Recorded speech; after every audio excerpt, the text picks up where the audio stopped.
یہ موسیٰ علیہ السلام کا دلچسپ واقعہ تھا. اس کے بعد ذوالقرنین کا تذکرہ ہے کہ بہت بڑے بادشاہ گزرے ہیں, پوری دنیا فتح کی انہوں نے. حضرت ذوالقرنین نے, قرآن کہتا ہے زمین کے مشرق کی انتہا میں بھی پہنچے اور زمین کے مغرب کی انتہا میں, اور ایک ایسی قوم کے پاس پہنچے ذوالقرنین کہ وہ قوم حضرت ذوالقرنین کی زبان نہیں سمجھتی تھی. تو ترجمان کے ذریعے اس قوم سے بات ہوئی. اس قوم نے کہا کہ آپ بڑے طاقتور بادشاہ ہو, ہم ایک مصیبت میں مبتلا ہیں, آپ اس سے ہمیں بچائیں. وہ مصیبت کیا ہے؟ انہوں نے کہا یاجوج ماجوج ایک قوم ہے جو زمین میں فساد مچا رہی ہے, تو آپ ہمیں اس سے کیا کریں, اس کے شر سے بچا لیں. تو حضرت ذوالقرنین نے جو پہاڑوں کی وادیاں تھیں نا, ان کے درمیان لوہا اور سیسا گرم کر کے, بڑا مشکل کام ہے یہ پہاڑوں کو لوہے اور سیسے سے بند کرنا, اس قوم کو پیک کر دیا, سیل پیک, کہ یہ قوم اب قیامت تک نکل نہ سکے اور دنیا ان کے شر سے محفوظ رہے. 2 جگہ قرآن میں یاجوج اور ماجوج کا تذکرہ ہے. حدیث میں آتا ہے کہ وہ جو یاجوج اور ماجوج ہیں اتنی کثرت سے ہیں, وہ کیا کرتے ہیں, دیوار کو چاٹتے ہیں روزانہ ختم کرنے کے لیے, کہ یہ دیوار چاٹ چاٹ کے کیا کرو, ختم کرو. اور وہ جب ختم ہونے کے قریب رہتی ہے تو وہ کہتے ہیں اب ہم کل اس کو چاٹیں گے, اور انشاءاللہ نہیں کہتے. تو جب اگلا دن آتا ہے تو دیوار واپس اسی طرح ہو چکی ہوتی ہے.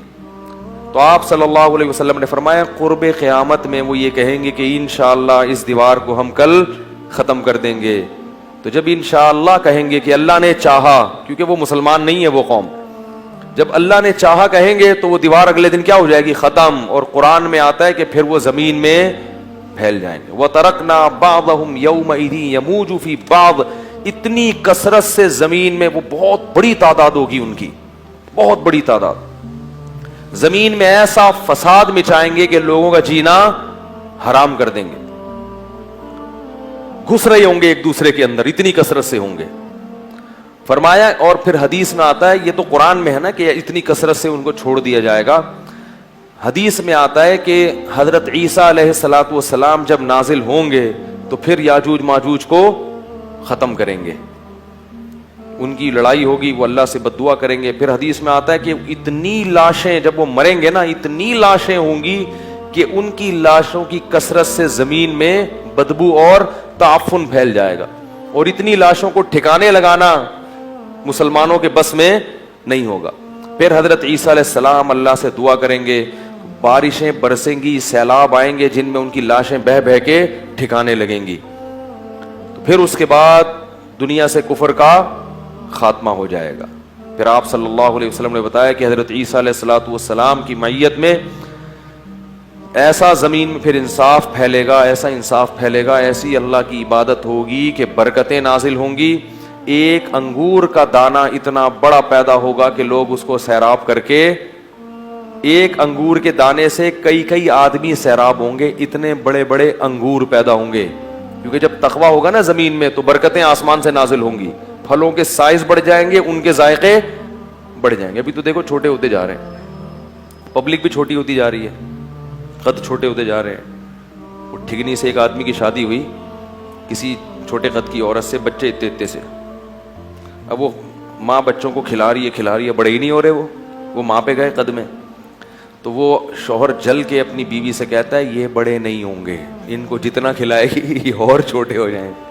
کہتے ہیں ان کے ساتھ پودے لایا تھا, وہ بڑے ہو گئے اور یہ اتنے کے. یہ کوئی پرانے زمانے کا ہم نے کلپ سنا تھا. تو ہر چیز جو ہے نا اس کی برکت کیا ہو رہی ہے, ختم. اب آپ دیکھو, ہمیں یاد ہے بچپن میں جب روٹی پکتی تھی نا کچن میں, خوشبو آتی تھی دور تک. اب روٹی میں خوشبو ختم ہو گئی ہے, تو برکتیں ختم ہو رہی ہیں, ذائقے ختم ہو رہے ہیں. ہری مرچوں میں مرچیں نہیں ہیں, میں ہری مرچوں کا عاشق ہوں, میں کھانے میں ہری مرچ کے بغیر کھاتا نہیں ہوں, اور ایسے چباتا ہوں ایسے ایسے کر کے. مجھے لوگ دیکھتے ہیں. ایک دفعہ میں ہوٹل میں گیا تو میں نے کہا ہری مرچیں لے آؤ. وہ مذاق سمجھتے ہیں, وہ ایک اٹھا کے لے آتا. میں کہتا میں ہری مرچیں لے کر آؤ یار. اس نے غصے میں نا پوری پلیٹ بھر کے لے آیا, تو میں کھا گیا. میں تو چاہ ہی رہا تھا کہ پلیٹ بھر کے لے کر آؤں. تو حیران ہو رہا یار, یہ تو میں سمجھتا تھا کہ مذاق کر رہا ہے. تو لیکن اب ہری مرچوں میں ذائقہ 6-7 چبا جاؤ, اس کے بعد کوئی ایک آدھ نکلتی ہے. ہر چیز میں ذائقہ کیا ہو رہا ہے, اس کا گناہوں سے بھی بڑا گہرا تعلق ہے. کچھ تو یہ کھاد واد کے اثرات ہیں, کچھ ہماری بدعمالیاں بھی ہیں. چیزوں کے ذائقے کیا ہو رہے ہیں, ختم ہو رہے ہیں. تو انار حدیث میں آتا ہے اتنا بڑا پیدا ہوگا کہ انار کا جو چھلکا ہے نا اس میں اس کو لوگ سائبان کے طور پہ استعمال کریں گے. اتنے بڑے بڑے چھلکے لوگ اس میں بیٹھ کے چھاؤں کے طور پر رکھیں گے. اتنے بڑے انار پیدا ہوں گے اور ایسے ذائقے دار. تو یہ کچھ علامات تھیں جو اللہ تعالیٰ نے قرآن مجید میں بیان کی. اس پر پھر کبھی بیان کریں گے علامات قیامت پر, قیامت کی علامات میں کیا کیا ہیں. تو یہ ایک مستقل ٹاپک ہے. اس میں لوگوں نے موضوع من گھڑت قصے بہت بنائے ہوئے ہیں. صحیح روایاتیں کم ہیں اور جو موضوع من گھڑت کتابیں اور اپنی طرف سے قصے کہانیاں بنا کے, ورنہ یہ ایک مستقل ٹاپک ہے. قرآن و سنت میں اس پر بہت کچھ بیان کیا گیا ہے. اچھا, یہ جو یاجوج ماجوج ہیں, بعض لوگ یہ اشکال کرتے ہیں کہ اب تک سائنسدانوں کو تو نظر آئی نہیں ہے. یہ زمین میں جو سیاح ہیں جو ان کو تو نظر آئے نہیں. سیٹلائٹ سیارے بھی ہو گئے.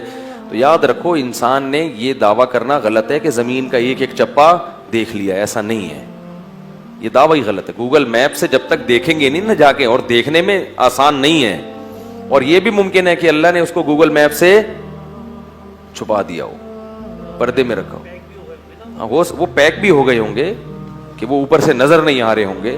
اور بعض لوگ یہ کہتے ہیں کہ یہ چائنیز ہے نا, یہ یاجوج ماجوج ہیں. تو مجھے نہیں پتا, ممکن ہے, میری تحقیق نہیں ہے, کوئی بھروسہ نہیں ہے, کیونکہ یہ بھی پہاڑوں کے اندر ہے اور یہ بھی اتنے زیادہ ہیں کہ جب یہ آئیں گے نا چنگ چنگ پونگ پونگ کر کے پوری دنیا میں. لیکن بہرحال ایک قوم ہے, ہمارا اس پر ایمان ہے کہ وہ ایک قوم ہے جو قرب قیامت میں زمین میں پھیل جائے گی اور فساد مچائے گی, بہت زیادہ فساد مچائے گی.